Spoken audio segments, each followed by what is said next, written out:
Hey, Kevin Hester. This is Guy McPherson on Nature Bat's Last channel, and we wanted to have a conversation, a recorded conversation, so that people can see what's going on in our beady little brains, maybe provide some positive input. So I'm here in beautiful Bellows Falls, Vermont, in the divided states of America.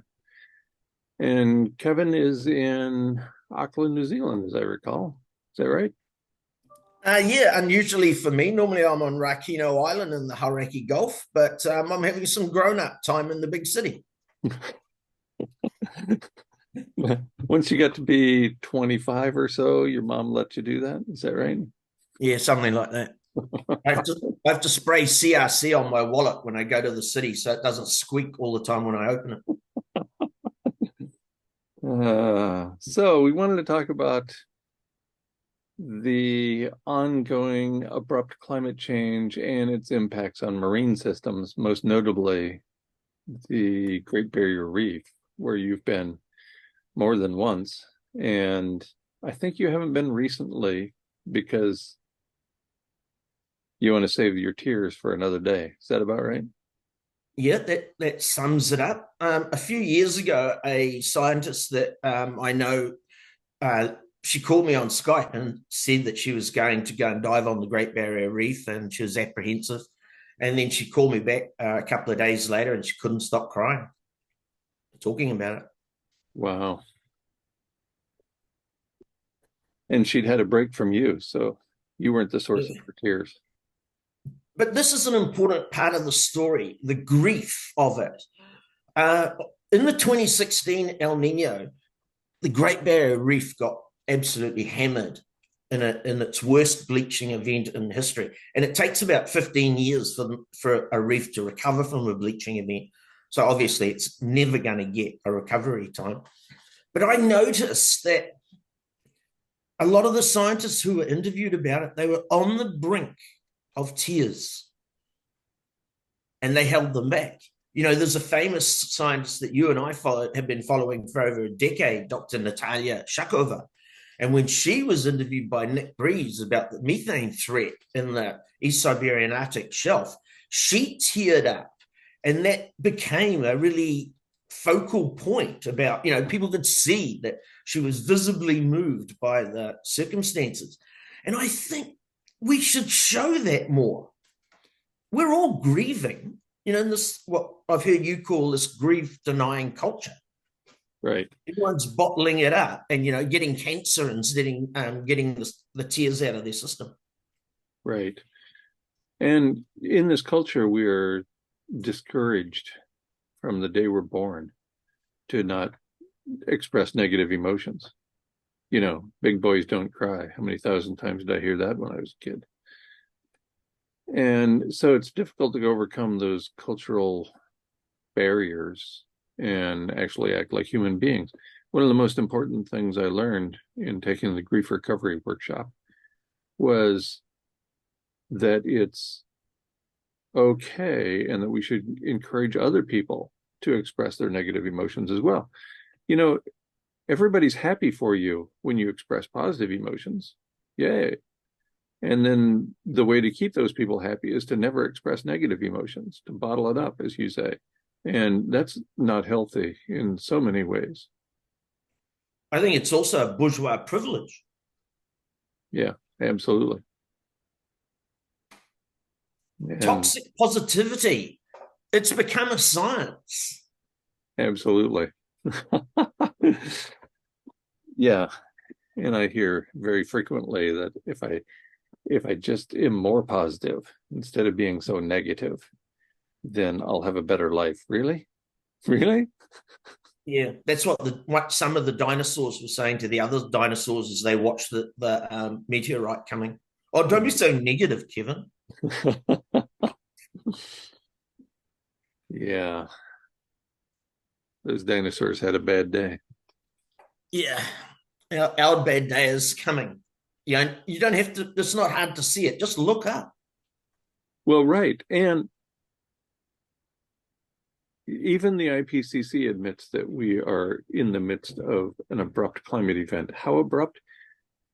I'm gonna quote from their October 8th, 2018 report, Global Warming of 1.5 degrees. Even abrupt geophysical events do not approach current rates of human-driven change. What that means is the environmental change that happened that caused the dinosaurs to go extinct was not as rapid as what we're doing to the planet. That's amazing. You know, the collective power of humanity is truly astonishing. One report I saw said that we're emitting the equivalent of 7 Hiroshima bombs of energy per second. Right. Yes. And a lot of people I know think that's a good thing. Look at how powerful we are. And see, people keep ignoring the lag between emissions and consequences. Right. A consensus that a lot of us have thought about, since you and I have been talking about this together for over a decade, was that it takes somewhere between 1 and 3 decades for all the emissions to work their way through the system. But it's more complex than that. Huge pulses of carbon, i.e., entire forests burning, that can take centuries to work its way through the system. So the amount of lag and the amount of heat that's in the pipeline already is phenomenal. Even Dr. James E. Henson, the grandfather of climate change, even he admits that 10C is baked in with existing emissions and what he strangely called slow feedbacks. I don't know. I struggle with slow feedbacks. Oh, yeah. Hansen, it's really, really difficult to figure him out. You know, he called my idea of near-term human extinction crazy, in one word, crazy. And then he indicates that we're going to attack on 10C in the not too distant future, although he makes sure that that's beyond the lifetime of his grandchildren. When we first started talking about this, the mainstream media were always referring to how bad it's going to be in 2100. Right. And then those goalposts got moved to 2050. So it's going to get really bad in 2050.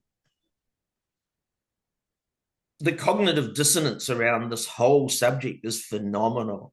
The whole culture is like a deer in the headlights. Right.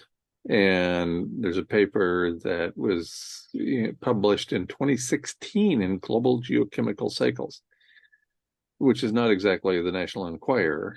It's a peer-reviewed paper, a renowned peer-reviewed journal. And that paper found that the ocean is well on its way to suffocating due to deoxygenation by 2030. By 2030. Well, that was like a kick in my guts. You know, and this is from 2016. That's from 7 years ago. It ignores aerosol masking, of course, because nobody ever talks or writes about aerosol masking. It ignores self-reinforcing feedback loops, of which we've triggered many. Even the IPCC admits that we have triggered a self-reinforcing feedback loop, which nobody talks about anymore, right? You never see the corporate media talk about abrupt or irreversible climate change, much less both in the same sentence.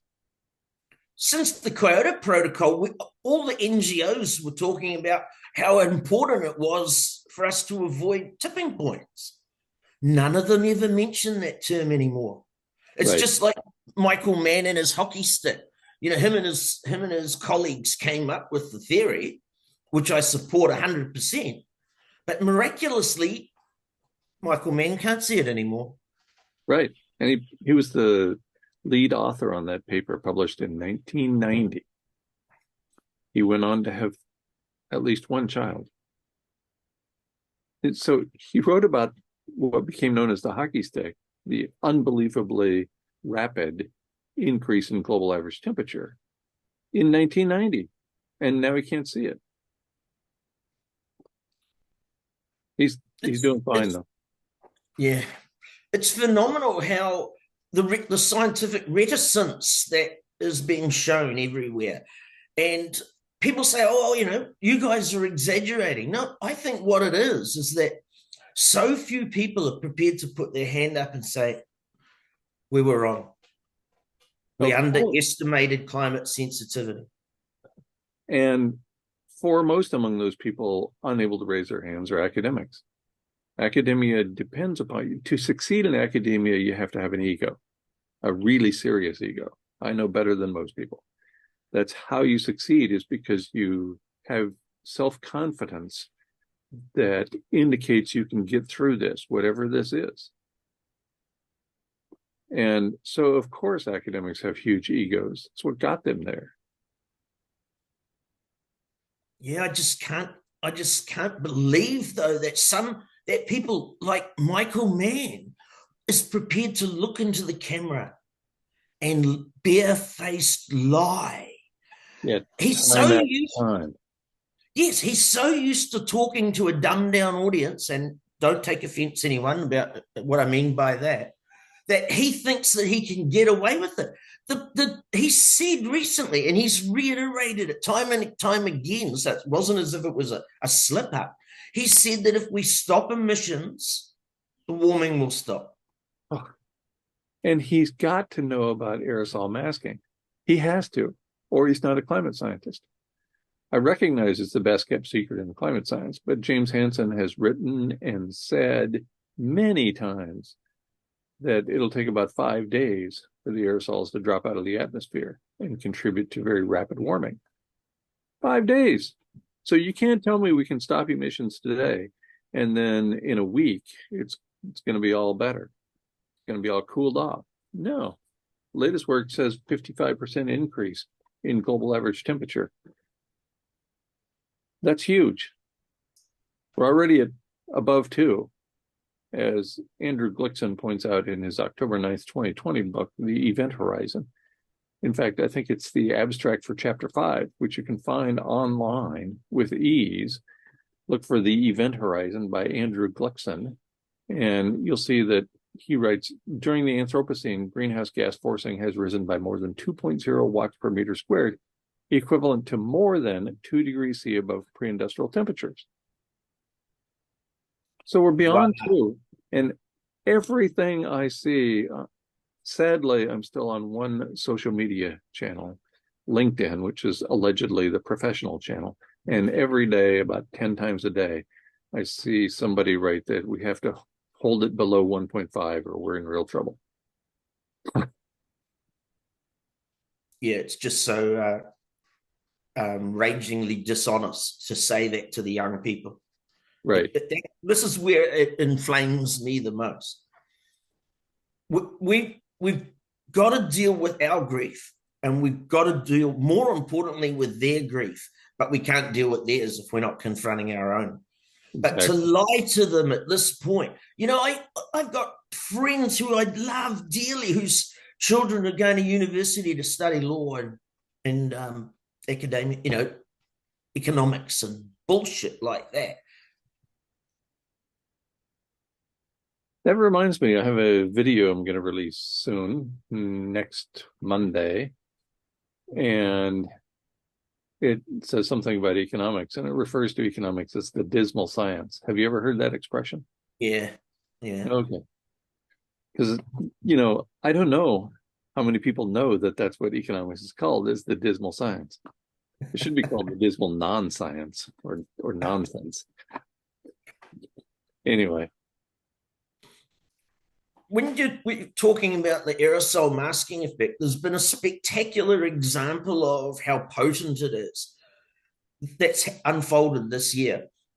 There's new regulations come in for shipping about what levels of bunker fuel they can use. And immediately after that, we had a spike, a sea surface temperature spike that I think is directly related to the loss of those aerosols. Not only that, of course, it's only one more contributor to it, but there's no question in my mind. Out in the oceans, there's less pollution, more long wave radiation getting through and heating up the oceans. Right. And this is huge because the ocean is is basically a battery. That's where we're storing heat and greenhouse gases. And along comes the El Nino Southern Oscillation that's underway right now, that we know is underway. If it's a significant El Nino Southern Oscillation, we're going to break the temperature record by a long way since the Eocene. So that's a long time. That's before any civilization existed on this planet. The El Nino is really nascent. The Bureau of Meteorology in Australia haven't completely committed. They're still on El Nino alert. No, but the point I make with that is that people are saying that all this chaos is a result of the El Nino. No, it's not. No, absolutely not. Are you kidding me? Yeah. It's just getting started. Yeah, we won't know the full effects of this El Nino until late or the end of the Southern Hemisphere summer. So I don't think we'll see the full effects of it until March, April, something like that. Right. So, that's 6 months of broiling we've got ahead of us. Right. And that's the beginning of the growing season in the Northern Hemisphere. So I would argue that that's just the beginning of the biological impact. So we have significant changes that show up in February, March, April. That's going to change everything about plant life and therefore animal life. Yeah, so that will disrupt industrial civilization because we'll be fighting over who's going to get the last morsels of food to eat. So, that's another reason why we're going to have another war, because there's less food, and the normal process for dominant civilizations is to take it from the neighbor. Right. Yes, another reason for another war, and another reason for me to eat more ice cream while I can. I think that's what you're saying. Yeah. You didn't need to point that out. Everyone took that as a given. And now, yeah. So I'd like to talk a little bit about how we respond, because, we still smile, we still laugh, we know what's coming. Edward Abbey, Southwestern American public speaker and writer, wrote, "The fear of death follows from the fear of life. A man who lives fully is prepared to die at any time." And he died relatively young, by the way. He was younger than we are when he died. And he lived fully. Here was a human being who pursued adventure, the likes of which I almost never see. And I understand that a lot of people have commitments to other people in their lives. Once you have children, then maybe pursuing adventure becomes a little bit more difficult. And certainly most people I know are interested in pursuing a career a lot more than they're interested in pursuing adventure. But come on, folks, you only get one turn at this. This is not a dress rehearsal. It's so phenomenal for me when I hear people talking about their careers and their plans for the coming years, plural. I have to stop my eyes physically rolling around in my head when I'm listening to it, because that comes across as being rude or arrogant or disrespectful, or categorize it however you want. But I'm obliged to talk about it and mention it, because it's like watching someone walking towards a cliff, listening to their favorite music, and you don't want to disturb the song. Right. Yes. It was through the 60s and the early 1970s that medical doctors decided that the ethical approach is to tell terminal patients that they're terminal. And the analogy is obvious. Climate scientists, media personalities, government officials, none of them are talking about abrupt, irreversible climate change. How could they not? It's clearly serving as an existential threat right now. The rate of change is happening too fast for vertebrates to keep up. We've known that for 15 years based on peer-reviewed literature. Mammals can't keep up either, and nobody talks about us being vertebrate mammals, and therefore we might not be able to keep up with the rate of environmental change. Fascinatingly, I have this conversation with my GP, my doctor. Mhm. He occasionally calls me. There's something going on the planet. Something's being decimated, and he'll call me to talk about it. And whenever I go to see him for personal medical reasons, most of the conversation is about climate change. That's interesting. Yeah. I've got a spine doctor that I rarely see because he's so busy, because he's really good. And the first time I mentioned, I don't talk about this, especially with people who I depend upon for my good health, right? So I just avoid, but he kept badgering me. What do you do? What do you do? What do you do? Oh, you're a professor. What kind of professor? You professor emeritus. What does that mean? Do you continue to teach? Blah, blah, blah, blah, blah. And finally, I just said what I do. I talk about abrupt, irreversible climate change and how it's going to kill us all in the not too distant future. And he just smiled, and that was the end of the conversation. So I thought, well, maybe he already knows, or maybe he just doesn't care, whatever. And then the next time I saw him in person, he brought it up again. And so I said it again. And he said he has children at home. And this is very disturbing. And surely I must be wrong. And on and on, And I wanted to remain in touch with him so that we could have conversations that matter and talk about how he deals with, how he informs or not his children. But the moment slipped away, as it often does with those folks. So if I have a chance to see him again, I'll be sure to harass him into putting up with me a little more, if he's willing. I've been talking about this with my doctor because I've been going to see him since before I knew you. And early in the piece, he said to me, "How are you handling the grief and the stress?" And he said, "Have you ever had any suicidal ideas?" And I joked back to him, as I'm joking to anyone who's listening to this now. I said, "No, not suicide. I'm homicidal sometimes, but not suicidal." Right. I'm often asked how I don't get depressed. Why are you not depressed all the time? And I say, I don't have depression. I'm a carrier. It's interesting you say that because I'm in town for this couple of weeks. I've been catching up with friends, and two different people said to me, "Oh, you seem in really good spirits." Mm-hmm. And considering what I study, most of my waking hours, that's true. But it's about my appreciation of everything now. Right.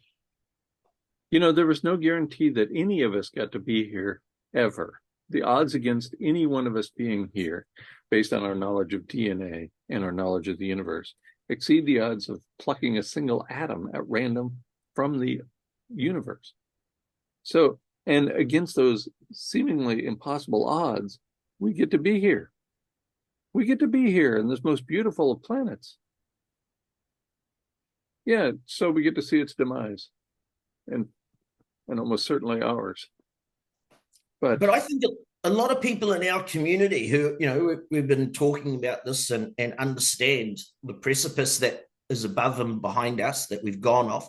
I joke that what you and I are like now are like Thelma and Louise having a chat after going off the cliff. Right. But it's imperative for us to maintain some kind of balance between being immersed in the event and still getting on with living. That's a crucial part of what our message, what we're trying to convey to people. In fact, I would argue that they're one and the same. Understanding that our lives are short, no matter how long we live, our lives are still short because we're big, vulnerable mammals, our lives are short. And understanding that and appreciating the moments we have, that goes hand in hand, as far as I'm concerned, with understanding abrupt, irreversible climate change. Amen. Exactly. Yes, we're all going to die. And it's interesting because most people realize they're going to die by the time they're 12 years old, right? I mean, I did. I knew I was going to die. It took me a long time to realize why I cried so much when my grandmother died.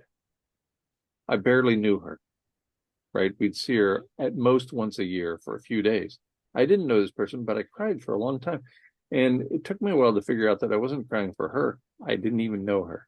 I was crying for me. I was 11 years old, and I realized that I am mortal too. And I think most people realize that by the time they're 12 or so. But then life just keeps getting in the way, right? So the career, the family, the getting on with our lives, it's in the way of understanding that our lives are short.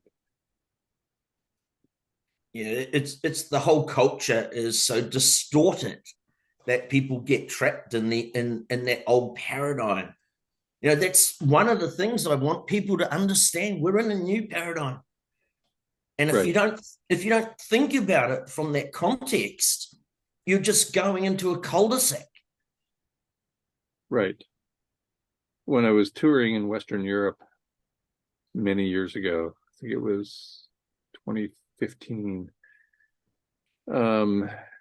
the oldest human being at the time had just turned 117 years old. And when she was asked to think about those first 117 years of her life, she said, it seemed rather short. And we aren't going to make the odds against any of us here on the planet making it to 117 are exceedingly long. And even to her, it seemed rather short. I suspect it'll seem short to us too. And that's all the more reason to act as though the day we're here, to recognize that our time is short and to live accordingly, whatever that means. And you know, no other generation has been confronted with this level of existential threat. They've all had some kind of famine looming above their heads, or war, or a multitude of things, but life was going to go on in some way, shape, or form. So for dealing with this when it's not, well, especially not involving us, there is no formula. We've got to work out a formula. We've got to come up with a strategy, because we can't go back in time and look and see what strategy worked in this situation. It's too unique. Right. There's no analog that seems reasonable.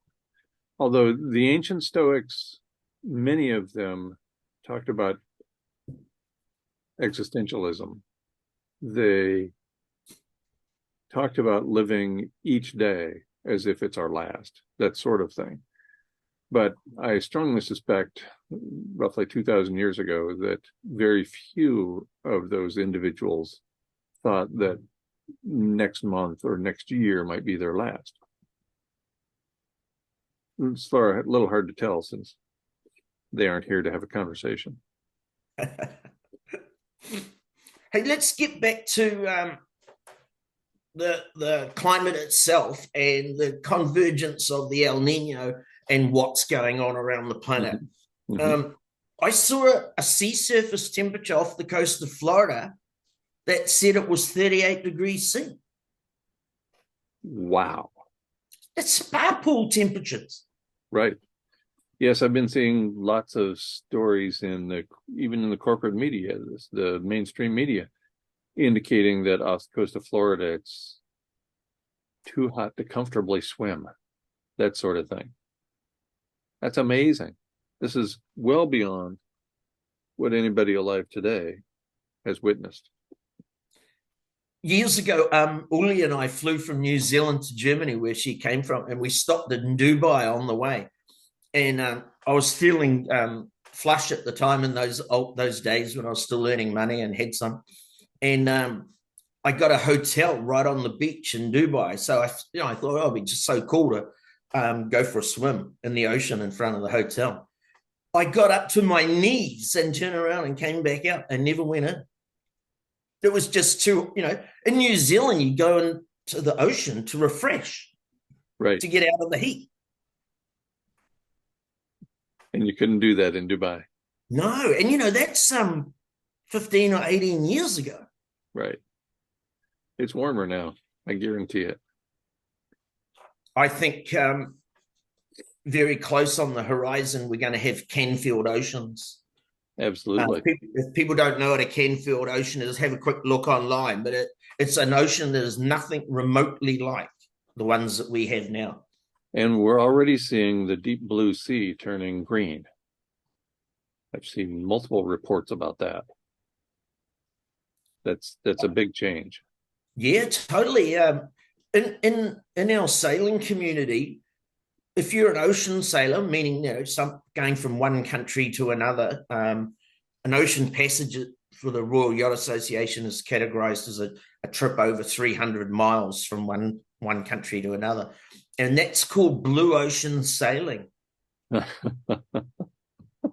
So when I see my other colleagues who I've done offshore passages with, I'm going to say to them, green ocean sailing, and see what kind of response I get from them. Yeah, let me know how that turns out for you. One of the ways that I realized that things were changing so quickly was when I first started deliveries. I've done 16 ocean passages on small yachts.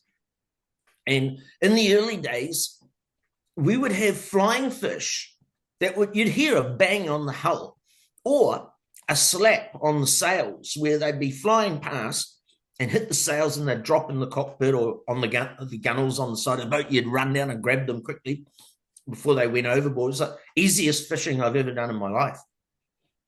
But the reason I bring that up is in my latter years of going to sea, I didn't see so many of them. And now when I have mates going up to the islands, I ask them, can you do the survey for me? Can you keep a track of how many times you see flying fish? And some of them have come back and said, I didn't see one. Wow. And see, one of the problems with that is if you haven't seen it before, you don't know you've lost it. Right. Well, that's the thing about the shifting baseline, right? The marlins, the big fish that people used to catch off the coast of Florida in Ernest Hemingway's time were 9 feet long. And now they're 3 feet long, but it took 3 or 4 generations to get there. So everybody thinks this little fish is now a big fish. A converse of that is in New Zealand. I read this fantastic article in a freshwater fishing magazine, and it was about catching trout. And it was not just about trout, it was also catching salmon in seawater as well, in the oceans. And what they said was that there was this great article, and it was complaining that world records that were set in the 1920s and 30s and 40s and 50s have been decimated because people are catching fish just outside of fish farms. And they're morbidly obese. Right. Because they're eating the food that's drifting out of the fish farm nets. Right. And some of these, one descriptor I saw said that they pulled in this massive trout and it didn't kick, it didn't fight. It was so obese, it couldn't put up a fight, which is phenomenal. If you catch big pelagic fish, the fight they can put up is phenomenal. Right. I don't do that sort of thing anymore. I stopped that long ago, but I remember I've had fish on the end of a fishing rod for 10 minutes. Right. That's the exciting part. Right. Yeah. I was coming into Nuku'alofa in Tonga once, and I hooked up a marlin. I hated it. It wasn't what I was trying to catch. I was trying to catch tuna for eating. and I hooked this marlin up, and I had a massive pen reel, and it just peeled about 400 meters of line off in seconds. Wow. The reel was literally smoking. It was Right. phenomenal. And, you know, those big pelagic fish have an incredibly important role in the marine food web, and we specifically target them. Right. It's phenomenal.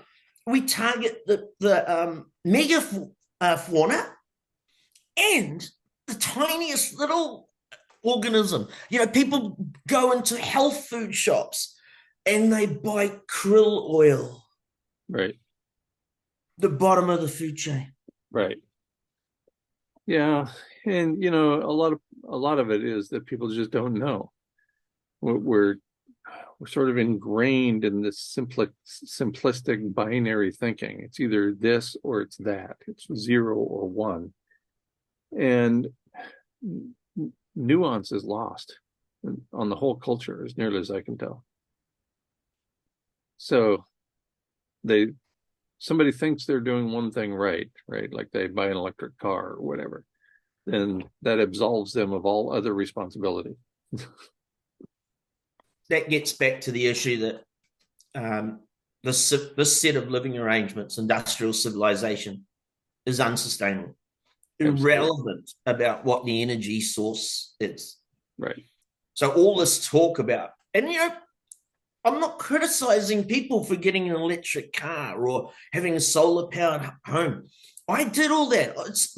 People have to understand we're not criticizing their lifestyle. We're pointing out the reality of it. It's not a personal attack, folks. Right. It's a scientific discussion, for pity's sake. Right. Yeah, when you find out that civilization is a heat engine, based on 5 peer-reviewed papers by Tim Garrett, and you want to live within civilization, right? Like all of us want to be able to go to town, go to the city, buy our groceries at the grocery store, blah blah blah. And then the other side of that coin is you decide not to live within civilization, as I attempted to do for more than 10 years. And then that triggers the aerosol masking effect. Whoops. Right? So there's clearly no one way to do this right, and certainly no way that's going to save the planet or even our species. I love Henson's description of the aerosol masking effect being, quote, our Faustian bargain. Right. That is absolutely, you know, if you've got any kind of philosophical bent in you at all, it's just it encompasses perfectly the catch-22 of that situation. Right, absolutely. But remember, the idea is crazy. So let's have a talk about the collapse of the emperor penguin colonies in Antarctica. Mm-hmm. Yes. And the consequences of it. We've lost it.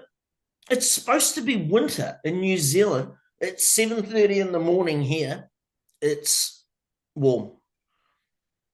It's about 10 degrees C outside, and it should be a hell of a lot colder. Right. And we've lost this chunk of ice in the Antarctica, the same size as the not very United Kingdom. Mm-hmm. Another comparison I saw was it's about the same size as Argentina. Mm. Now, what people don't understand is that how critically important that is in a multitude of ways. You've got the latent heat component of it. All that cooling of that ice is now gone. And you've got on the bottom of those ice sheets was ecosystems. There's algae and the plankton and the krill and the whole myriad of species that require that habitat. So it's not just the emperor penguins on the surface that have lost their habitat. There's a hell of a lot of the complex marine food web that's been lost with it. And what will happen, we won't see the consequences of that immediately. This whole snowball effect as it's rolling down the mountain. You just can't see it, but it's building relentlessly every minute. Mm-hmm. Right. And it's, as you indicated, it's not just the penguins. The penguins are the highly visible species that we can relate to as humans. They're cute and all that, but they're also emblematic of far more important things going on than just losing a penguin or two. The species that predate on them, like orca and different other whales that are carnivorous, what happens with the eating of those penguins is that a whole lot of nutrients are recycled through the water column. The orca eat them, digest them, and defecate them. And that is that cycle that we're losing. People don't seem to grasp how interconnected every single piece of the ecosystem is. Nothing functions on its own. Right. And it's something very difficult for most people to understand, because we've been well taken care of by the set of living arrangements, right? We can pursue a relatively simple life with no nuance. We just go to the store and get the groceries and bring them home, cook them on a stove using natural gas or electricity generated by coal. And it just goes on and on. And, to try to convince somebody that our ability to do these things that we consider simple depend upon so many complex interactions, it's just hard to grasp. We've led such simple lives because we've been raised like children by this set of living arrangements. And that predominantly is true for urban people and less so for rural people. Absolutely. Or seafaring people. Absolutely. I couldn't agree more. So self-reliance is not something that most people know anything about, because well over half the people in the world now live in cities and in overdeveloped countries like the United States, Great Britain, France, and so on. It's a considerably higher proportion than that. So, of course, nobody knows how to do anything. James Lovelock has talked about that, how we're disconnected from the natural world to the extent that we're losing species that we never even knew existed. Right. Most people don't, if they go outdoors, it's only as a quick bypass to get where they're going, to another indoors place. Our friend and colleague Paul Ehrlich described us as soaring off the limb of existence, and we're sitting on the limb that we're soaring off. So yeah. I butchered that, but you get the drift. Yes, absolutely. And most people don't even know. And how could they? You grow up in this set of living arrangements. Everybody's told to do the same thing. You don't even have to be told. You just look around. Everybody's doing the same thing. Everybody goes to school, and they go to school some more. You fall in love. You get married. You raise 2.5 children. You work until you're too tired and old to work anymore. Then you collapse into a heap and start drawing your retirement money. It's all the same. I'm having that conversation with people where I'm saying to people, stop working. And they go, oh, no, I don't want to erode my capital. And I'm trying to explain to them that money will have no value very soon. So right. It doesn't matter about, of course you've got to prepare and make sure you've got food on the table and a roof over your head. But so many of the people that I know they have all that guaranteed, but they're so stuck on the hamster wheel that they can't conceive of letting their net worth decline. No, there's this obsession with more. And we're losing this opportunity to make the very best of the time we have left. Absolutely. I want to bring up a subject about, all the coral reefs in the world are in danger at the moment because of sea surface temperatures. But I want to bring up a subject. I first dived the Great Barrier Reef in 2001. I skipped a 37-foot yacht from Micronesia to Cairns, and then we sailed 800 miles down the Great Barrier Reef, diving every day for 6 weeks before I sailed the boat back to New Zealand. At the time, a marine biologist in Cairns conducted a seminar that I attended, and he said that the reef had only one generation of life left in it. This is a 2001 story, okay? You just get where I'm going? Yes. Excuse me. His opening gambit in the lecture was, quote, turn to the person sitting beside you, pat them on the back, and congratulate them for being the last generation to dive the Great Barrier Reef before it dies. Wow. I guess he nailed that one. I sat there thinking, he's exaggerating. Right. And then I thought, is he exaggerating for impact? So I'm drilling down thinking, well, why would he say that? And it turns out his timing was almost exactly right. Mm-hmm. Oh, yeah. Had it not been for lots of aerosol masking between then and now, he would have been exactly right. Yeah. That's what we do best. So, okay. So now we've come to the conclusion that the oceans are in incredible danger from what we've done to them. Like you say, it's like a battery that's overcharged and it started fuming. So you'd think with all that knowledge that we have, we would look for ways to mitigate, right? And instead of mitigating, the most horrendous thing that I've seen industrial civilization do in recent times is unfolding off the coast of Japan, where TEPCO and the Japanese government have decided, after very deep analysis of all their options, they chose the cheapest one. Right. And that was to dump the water, the radioactive sludge that they're calling filtered water. They're dumping it in the Pacific. They've already started. If I start crying while I talk about this, you'll just have to bear with me, because this has been a subject that's been dear to my heart since I was a kid.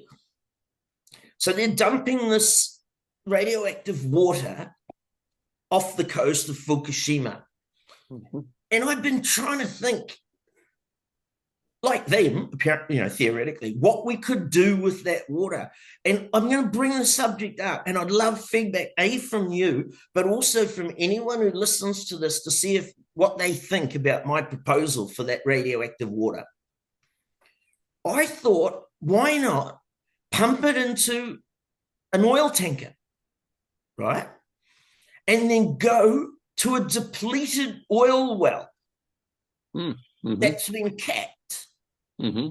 And pump the irradiated water down into an empty oil well. Now, I'm not saying it's a good thing. Of course not. Vomiting this stuff anywhere into Gaia is an appalling thing to do. But we have to come up with some kind of solution or some kind of strategy, an interim strategy. And I think that would work. If anyone can get back to me and tell me what wouldn't work, I'd love to hear it. But I think the only reason why they haven't pursued it is it would be the most expensive option. I'm 100% sure this is an economic decision. Yes, it certainly would be expensive, as opposed to just throwing it into the ocean. Now more than 12 years after Fukushima Daiichi had its little problem. And also another aspect about that, is it is a little bit of a diversion, all that stored water, because that's just what they're able to catch. Right. Those three nuclear plants were built at the foot of the mountain range on the coast, and there's a lot of surface water, and that will be flowing over those exposed coriums that escape primary and secondary containment. So there's a hell of a lot going out with completely separate from TEPCO. They're only discharging the water they used. Right. Yes, absolutely. It's reminiscent of Garrett Hardin, best known to most people for his essay in Science about I just lost it. Okay, well, I'll bring up another subject, and that'll come back to you in a second. I want to talk about the corporate media's narrative control of where we're at and what the situation is, and the Guardian, who a lot of people wax lyrical about how good the coverage on the Guardian is, and they seem to miss that it's still just the edited highlights. So Guardian have just published an article titled, quote, "Off the Charts Records. Has Humanity Finally Broken the Climate?" Okay, so that sounds like, oh, okay, they're getting to the heart of the matter, and this is going to make you laugh. Okay, here's a quote from the article. Quote, "The issue is being the record-shattering heat waves, wildfires, floods, destroying lives in Europe, USA, India, China, and beyond in 2023 have raised an alarming question. Have humanity's relentless carbon emissions finally pushed the climate crisis into a new accelerating phase of destruction?" Okay, so that's sort of pretty high-powered hitting sort of approach. So yes, for people only looking at this occasionally or superficially, it sounds like it's being covered. But here's the bit that's going to make you laugh. Quote, "The issue is being strongly debated, with accusations of doom-mongering being countered with charges of complacency. The answer matters. How bad is it? And how can we limit the damage?" To find out, the Guardian asked 45 leading climate scientists from around the world, who asked the equally vital question of whether extreme events were hitting people faster and harder than expected. And then they go on to say that these scientists said the 45 of them all agreed that there's still time to fix this if we just act. Of course there is. Yeah. Never mind that the IPCC admitted, okay, first a little backdrop. The IPCC was designed to fail, as pointed out by Michael Oppenheimer on the Environmental Defense Fund blog many years ago, 2007. And despite that, the IPCC has concluded we're in the midst of the most abrupt event in planetary history, and also that climate change is irreversible. And all I ever hear when I say those words is I'm a terrible person. Right. I'm discouraging people from taking real action. Nobody's chasing down the members of the IPCC who wrote those papers, saying terrible things about them. And you got to remember that that's as diluted a perspective as possible because of the nature of the IPCC. So for them to not be able to conceal that shows how far off the cliff we've gone. Right. So it's all about narrative control now, from now until the lights go out. So I want everyone to question what you and I are saying. And if people can come back and refute what we're talking about, boom, come on, bring it on, you people. I'm up for it. I want it. Yes, absolutely. I have zero interest in being proven right. So Michael Oppenheimer was at Princeton, a Princeton professor, when he wrote that blog piece. It's called How the IPCC Got Started. And I think it's from February 1st, 2007. It's from 2007 in any event. And finally, I remember Garrett Hardin was famous for his essay on science on tragedy of the commons. That's what he's best known for. But amongst ecologists, he is also well known for his question. When pondering any action of significance, particularly at the municipal or societal level, he suggested we ask, and then what? So every ecologist knows that Garrett Hardin is responsible for asking that question. Okay, so we decide to throw the water from Fukushima into the ocean. And then what? We decide that we're going to stop the water from flowing down over land and flushing out that water into the ocean. And then what? You can ask that 1,000 times, and pretty soon you're like the 5-year-old who asks why all the time. But it's a reasonable, legitimate question to ask when we're undertaking significant societal action. I am that 5-year-old. I'm annoying. And those are the kinds of questions that, had people been asking for a long time, I think we could have delayed this mess a little bit longer. Maybe forever. I want to talk about how these kind of events, like this decimation in the Antarctic with the penguins, and all of the attacks on the Great Barrier Reef, the whole marine ecosystem, when a really big thing, like for say, if the Great Barrier Reef gets wiped out this summer, which I think is a very high possibility, all faith in this set of living arrangements will just evaporate. Right. Capitalism and industrial civilization is a confidence game. Absolutely. So I really think that we could see a complete and utter crash triggered by something like that, whether it is the death of the largest single living organism on the planet, which is the Great Barrier Reef is, or whether when we lose a city to people hitting their wet bulb temperatures. Already people places in the Middle East are having this situation. Kuwait had it recently. Iran shut the country down for a couple of days. They told everyone to go home. You wouldn't get that in the United States or in the United Kingdom, I can assure you that they'll tell the workers to go home. But they did that in Iran. But what I think will happen is sooner or later, in one of these heat waves, the electrical infrastructure will fail. Mm-hmm. And for the benefit of anyone who doesn't know, I used to have full registration as an electrician in New Zealand, and I have a high voltage switching and protection qualification from the London Electricity Board. So I know a little bit about electrical transmission. And as you heat up the conductors, their resistance increases and their efficiency decreases.